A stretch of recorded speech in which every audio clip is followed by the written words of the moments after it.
Aragón es sinónimo de historia. Muchos de sus rincones hablan del pasado, de cómo las gentes que poblaron nuestra ciudad nacieron, vivieron y murieron, y uno de los espacios más singulares de la región es el Cementerio de Torrero. ¿Sabían que el cementerio más grande de Aragón fue inaugurado en 1834? Así que echando una cuenta rápida, 1, 2, 3, 4, 5, tiene casi 200 años. Este camposanto se construyó en el Monte de Torrero, zona alta y ventilada de la ciudad, lo que resultó ser un espacio idóneo para tal uso. De titularidad municipal exclusivamente desde 1867, su espacio se ordena en calles y manzanas, ocupadas por panteones, tumbas y nichos.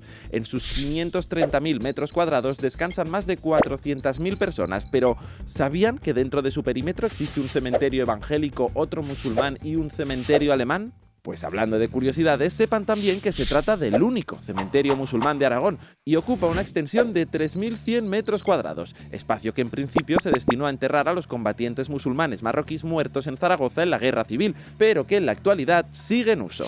En Aragón viven unos 60.000 musulmanes, según el último censo de la Unión de Comunidades Islámicas de España, y cada año se crean en el recinto entre 30 y 40 nuevos nichos de religión islámica. Cifras que resaltan que cada vez son más los que deciden ser enterrados aquí, orientados a la Meca, pero desde Torrero. Y del musulmán pasamos al cementerio alemán, que también se habilitó en época de posguerra, concretamente en 1937 para enterrar a soldados. En total cuenta con 56 sepulturas, mientras que en la parte evangélica del cementerio hay 75 sepulturas, cuyas fechas de defunción van entre 1931 y 1995, y 72 nichos, entre 1925 y 2011. Por lo que no solo encontramos múltiples religiones en las calles aragonesas, también en el mayor camposanto de Aragón hay variedad. Sean de la religión que sean, descansen todos en paz.